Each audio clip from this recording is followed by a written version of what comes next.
성부와 성자와 성령의 이름으로 아멘. 사실 우리는 그분께서 우리에게 보내주신 예언자들의 온갖 말씀을 거슬러 주 우리 하느님의 말씀을 듣지 않았습니다. 우리는 다른 신들을 섬기고 주 우리 하느님의 눈에 거슬리는 악한 짓을 저지르며 저마다 제 악한 마음에서 나오는 생각대로 살아왔습니다. 성부와 성자와 성령의 이름으로 아멘. 또 한 주 동안 잘 지내셨습니까? 네. 지난 한 주일 동안 자신의 삶을 잘 정치하셨습니까? 아이고 벌써 지난 한 주 거 까먹어버린 것 같지요. 자기 삶을 책임지는 마음으로 스스로 다스리며 살아간다면 아무도 모르게 봄 들판에서 새싹이 움이 터서 크게 자라나듯이 우리 마음 안에도 주님의 것이 풍성하게 자라나지 않을까 생각됩니다. 그래서 오늘 강의 제목으로 우리 각자의 마음 안에 주님께서 말씀하신 윤리의 씨앗을 심기 원하는 마음을 표현해 보았습니다. 간절히 원하는 마음으로 당신 규범의 씨앗을 심는다면 주님께서 정성을 다해 살피시고 키워주실 것입니다.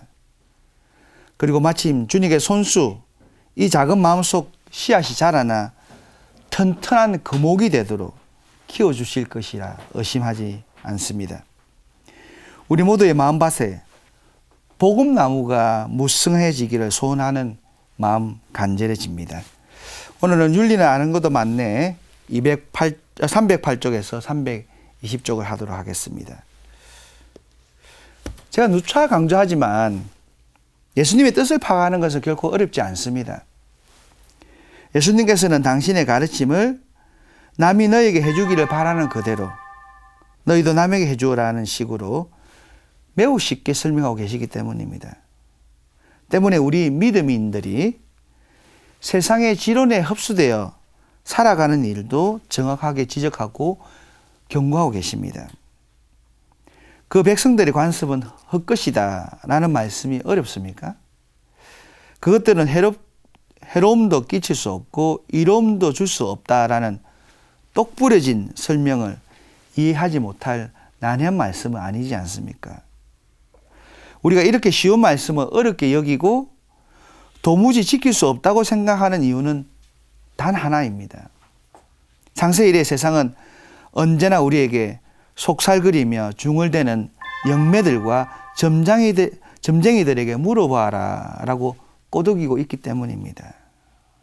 저는 신자로부터 많은 질문을 다양하게 받으면서 우리 신자들의 믿음이 얼마나 허술한지 또 절절히 느끼기도 합니다.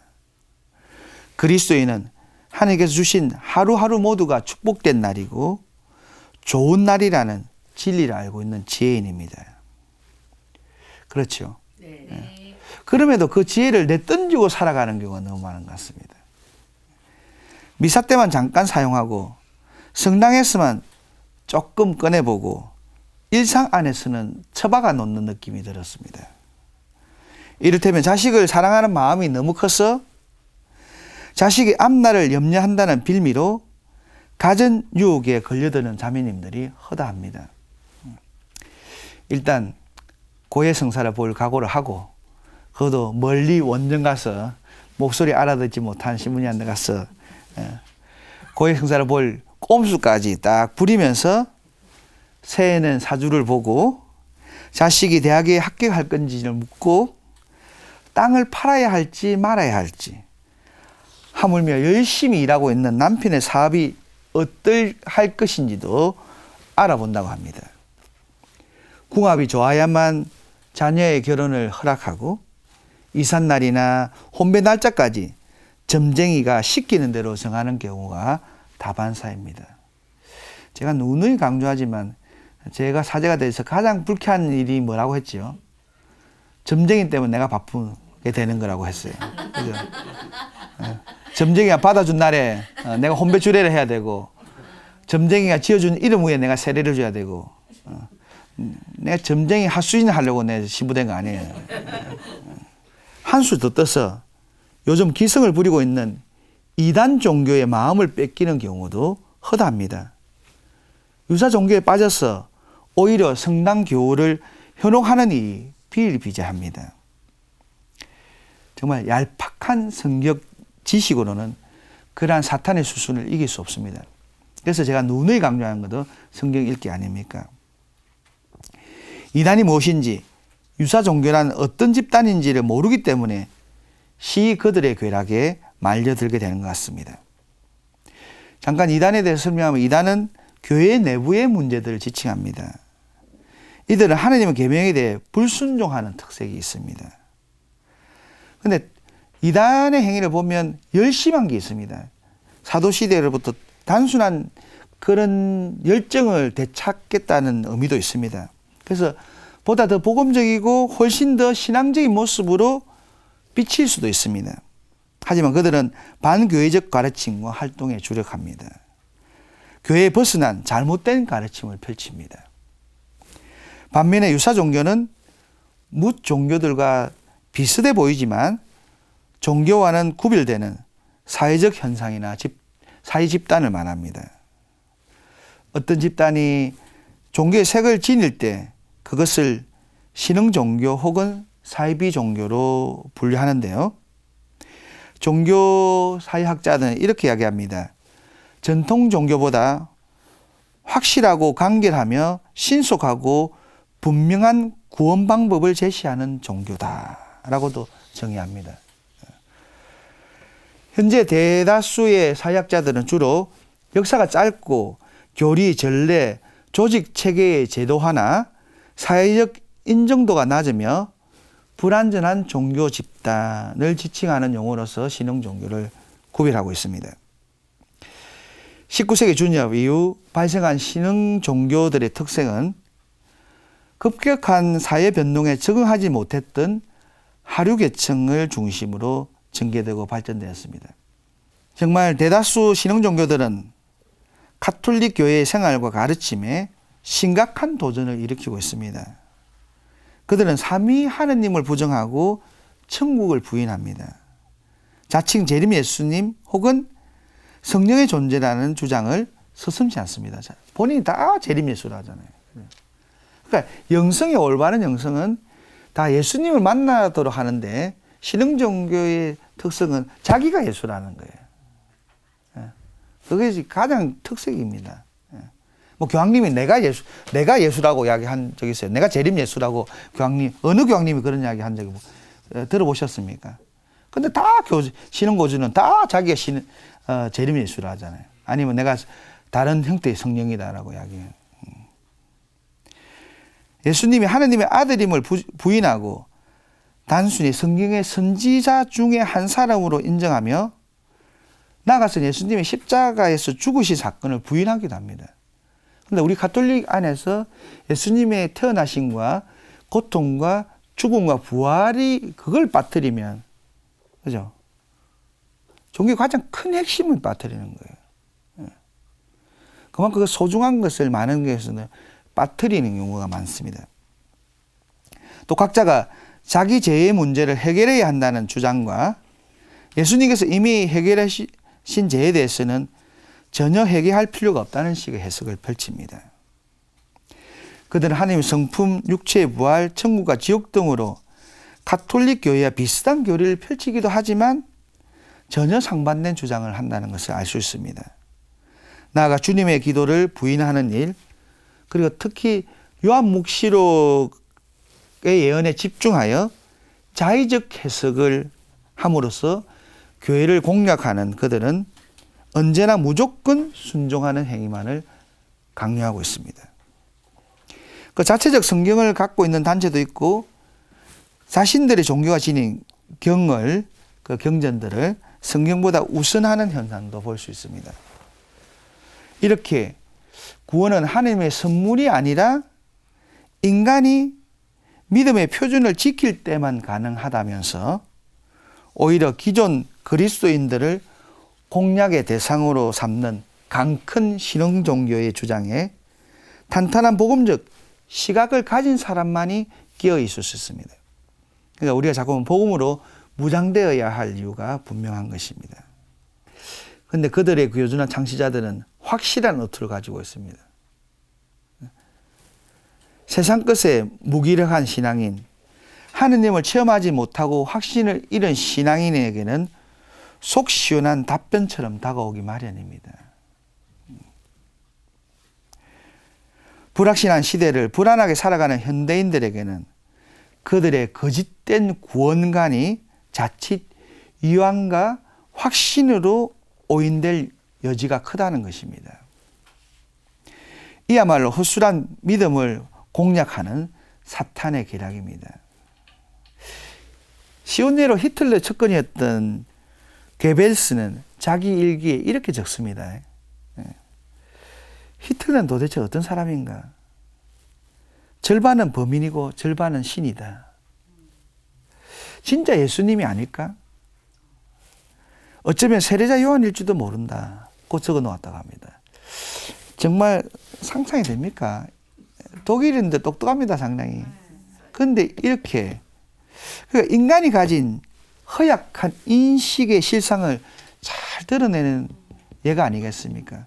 그만큼 우리는 허약할 수 있고 이게 인식한다는 것이 잘못될 수 있다는 거예요.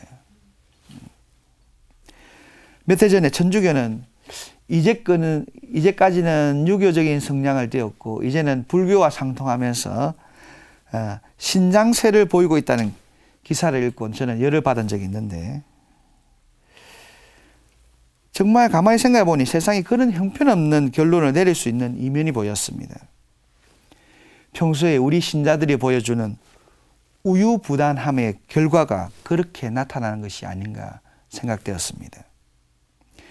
우리의 신앙관이 똑부러지지 못하고 이래도 흥 저래도 흥 하면서 하나님을 향한 뚜렷한 믿음을 드러내 증거하지 못한 결과라는 이야기입니다. 그 유하다는 것이 이것도 좋고 저것도 좋은 거 아닌데 어떤 면에서 좀 딱 부러짐이 필요한데 우리는 그런 게 좀 부족한 것 같아요. 세상을 만드신 하느님을 믿어 그분의 자녀가 된 우리들이 하느님 말씀인 성경을 갖고 있는 우리들이 뭐가 부족해서 신흥종교, 신천지 따위가 제공하는 성경 공부에 기웃거리고 있습니까? 뭐가 궁금해서 관심을 둡니까? 쓸데없는 호기심을 느낀 이유가 무엇입니까? 정말 이 시간을 빌어 다시 한번 분명히 말씀드립니다. 기수련, 뇌지 운동은 우주와의 교통을 선호하고 하느님을 외면하도록 유혹하는 미끼와 덫을 숨긴 유사 종교 집단입니다. 하느님의 자녀는 그곳에 내항하는 일을 절대로 삼가야 합니다. 우리는 그리스도의 제자이며 하느님의 자녀입니다. 하느님의 뜻을 향하는 성실한 일꾼이 되고 믿음의 전문가가 되어야 합니다. 대충 믿는 게 아니고 여러분은 믿음의 전문가가 되어야 됩니다. 아멘. 됐습니다. 네.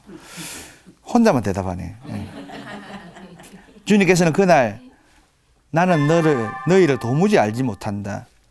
불법을 일삼는 자들아 라는 말씀을 듣게 되는 부류가 있다는 사실을 숨기지 않습니다.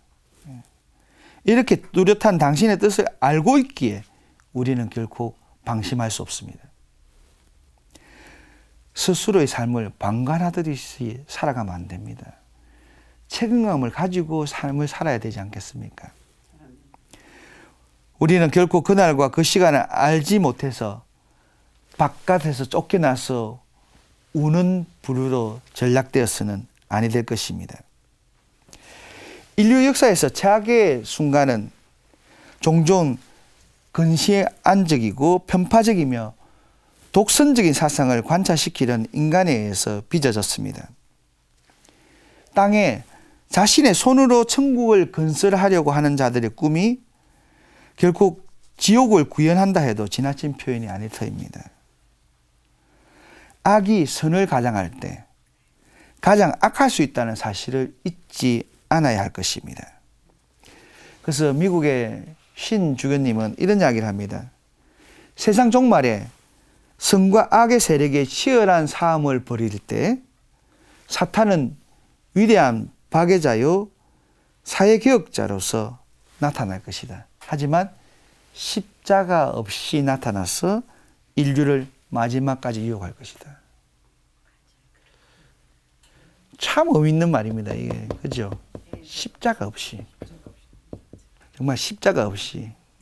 우리는 십자가를 통과해야 되는 삶이라는 거. 왜요? 창조주신 하느님께서도 그 방법을 선택하셨기 때문입니다. 십자가는 쇼가 아니라 정말 우리의 구원을 위해서 반드시 통과해야 할 것이라는 거예요. 그러니까 십자가 없는 꼬드기면 다 거짓되다는 것을 분명히 아시면 좋겠습니다. 그리고 이런 질문도 할 수 있겠는데, 사회를 불안하게 하고 고통으로 몰아가는 암적 존재라면 제거하는 일이 정당한가요? 아니면 하나님 심판에 맡기고 끝까지 기다리는 것이 옳은 것일까요? 여러분은 이런 의문을 가져본 적이 있을 겁니다. 근데 참 답하기 곤란하지요. 그죠? 그렇지만 모르겠다는 식으로 어물쩡 답을 피하지 마시고 분명하게 설명할 수 있는 똑똑한 그리스도인들이 많아지면 좋겠습니다. 또 오늘 히틀러 이야기를 많이 하는데, 온 세상을 전쟁터로 만드는 일도 모자라 유대인 말살 정책까지 계획했던 히틀러의 만행은 전대미문의 제약이며 세상의 암적 존재였습니다. 그죠? 독일의 행동신학자였던 본헤퍼 목사는 히틀러에 대해서 이런 이야기를 합니다. 어떤 사람이 베를린 한복판으로 차를 몰고 있는데 인도 위로 몰고 간다면, 그래서 많은 사람들이 희생자를 낸다면 목사로서 죽은 사람의 장례를 해주는 것만이 옳을 것인가? 아니면 올라가서 그 운전자를 내려오게 하는 것이 맞을 것인가? 라는 이야기를 합니다. 그래서 나는 그 올라가서 그 핸들을 뺏는 것이 정의라고 생각한다. 그리고 술 취한 운전자에게 운전을 맡기는 것은 우리 모두의 죄악이다 라고 주장했습니다. 그는 히틀러를 죽이는 것은 인간을 죽이는 것이 아니라 야수를 죽이는 일이기에 지극히 정당하고 의론이라고 확신했습니다.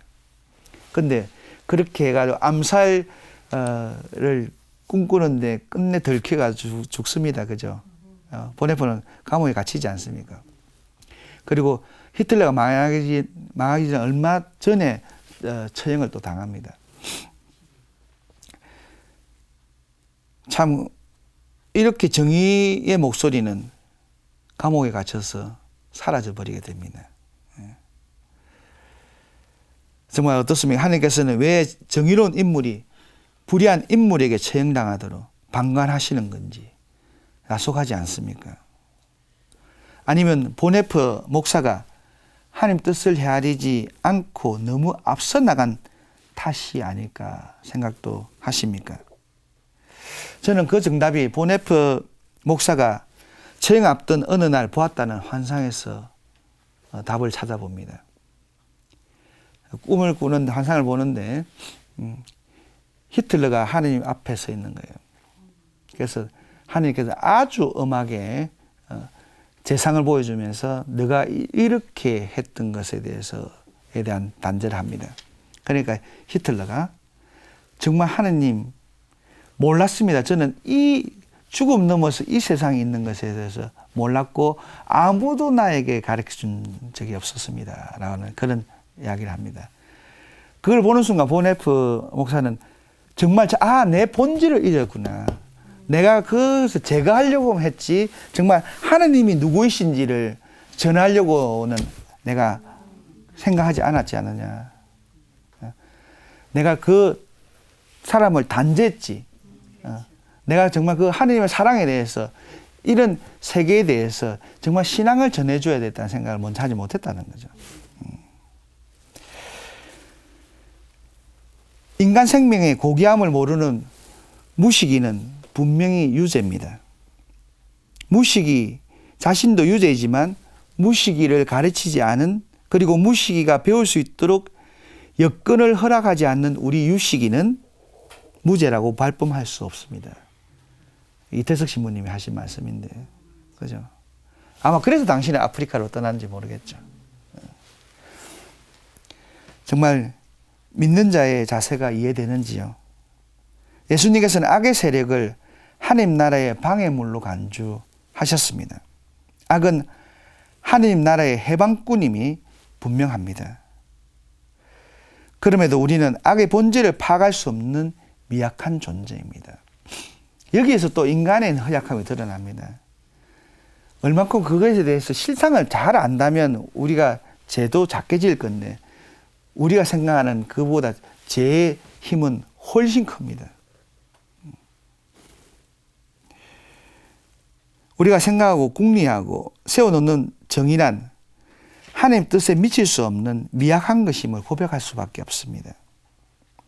이는 악을 조장하거나 방관하는 의미가 아니라 그분의 자비는 언제 어느 때 어떻게 누구에게 베풀어질 것인지 아무도 알 수 없다는 사실에 희망을 두는 믿음의 이야기입니다. 이것이 세상의 어느 누구도 상대의 죄를 판단하고 단죄할 수 없는 뚜렷한 까닭입니다. 사실 인간이란 무엇인가 라는 질문은 윤리 고찰에 있어서 가장 근본이 되는 질문입니다. 인간이 삶을 살아가면서 실제적으로 선택하고 행위로 옮기는 모든 일들은 단순히 외적인 것이 아니라 상대인 인간을 어떻게 이해하고 있느냐에 달려있기 때문입니다. 믿음을 가진 신앙인은 자기 완성에 부합되지 않는 모든 것에 저항해 옳습니다. 그러니까 완성애로 불려진 우리 삶이기 때문에 그것이 완성으로 인도하지 않는 것에는 저항해야 된다는 거죠. 하지만 폭력이나 힘의 논리가 아니라 복음적 방법을 통해서만 가능합니다. 믿음과 행위는 하나이기 때문입니다. 선으로 악을 이기는 지혜야말로 모든 그리스도인이 갖추어야 할 근본적인 지혜입니다. 사실 우리 역사를 보면 인류는 처음에 호모 사피엔스라고 해서 신과 독립되어야 행복해질 수 있다고 생각했습니다. 하지만 신과 독립되어 행복해지지 않았고 그 다음 호모 파브레스, 노동하는 인간. 그렇지만 노동을 통해서 인간의 행복을 추구한다지만 더 탐욕이 내가 가지는 것을 더 이야기를 하게 됩니다. 그래서 지금은 함께 살아가는 호모 레치프로쿠스입니다. 유아독자적인 존재가 아니라 너와 나와 함께 살아가는 존재라는 것이죠. 그러니까 내 것만을 생각하는 것이 아니라 함께 어울려 살아가는 세대가 행복할 거라는 것입니다. 그러니까 우리가 자꾸만 공동체를 생각하고 상대를 생각하는 그 마음이 있을 때 인류의 미래는 밝을 수밖에 없습니다. 세상을 채우고 어둡고 두려운 상황에서도 교회는 언제나 깊은 희망을 간직하고 있어야 됩니다. 세상이 어둡다 할지라도 교회는 빛을 주는 존재가 되어야 됩니다. 그럼 당연히 우리 교회는 여러분 한 분 한 분 아닙니까? 그죠? 그러니까 여러분이 이렇게 항상 자그마한 담뱃불 같은 불씨라도 꺼뜨리면 안 됩니다. 불이 꺼지면 다시 피어나기 힘들지 않습니까? 인간의 성숙과 공동체 의식을 고취시키기 위해서는 결코 방대한 학문의 결과 보고서가 아니라 생활 속에서 살아내는 자그마한 가르침이 있습니다. 이를 위해 교회 노력이 지속적으로 펼쳐지고 있습니다. 케케목은 옛 이야기가 아니라 지금 살아계신 하느님의 말씀, 하느님의 가르침이 여러분 마음 안에 살아서 움직여야 되는 것입니다. 온 인류가 세계가 향하는 일치란 허망한 세상을 꿈꾸는 유토피아가 아니라는 사실을 깨닫고 일치된 세계가 지향해야 할 바는 다름이 아니라 사람들 관계 안에서 형제애를 구체적으로 살아내는 새 구조의 터전이라는 사실을 인식해야 할 것입니다. 그러니까 사회가 변화되기 위해서는 구조가 바뀌어야 되고 사람이 바뀌어야 되고, 그죠?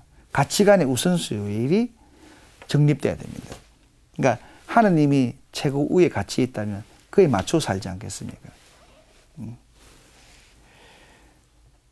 그리스도인의 생활의 변화야말로 하나님의 승리를 위한 힘의 응집이며 응집된 그리스도인의 힘이야말로 소유의 문화로 앓고 있는 세상에서 천대받고 있는 비인간화의 해악을 해독해 나가는 하나님의 뜻이 펼쳐져 나갈 수 있습니다. 정말 우리가 변화해야 됩니다. 남이 변화되기를 바라는 게 아니고 우리 그리스도인이 먼저 변할 때 하느님의 힘이 작용한다는 것이 세상이 알 수 있지 않습니까? 새 문명, 자본에 의하지 않는 하느님의 모상으로서의 당당함을 지닌 인간 중심의 사회는 바로 우리 그리스도인에게 맡겨진 사명임을 깊이 깨달아야 할 것입니다.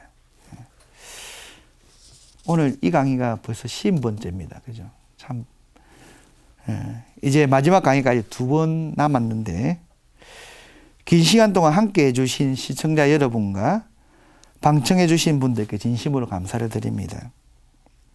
그리고 이 고마움을 더 표하고 싶어서 다음 강의는 좀 더 알차고 확실하고 명료한 방법으로 마무리할 생각입니다. 방송이 나가면서 개인적으로 질문해 주신 분들이 많았습니다. 그 중에서도 신자들에게 유익한 질문을 추려서 직설적으로 답을 해드리는 시간을 갖도록 하겠습니다.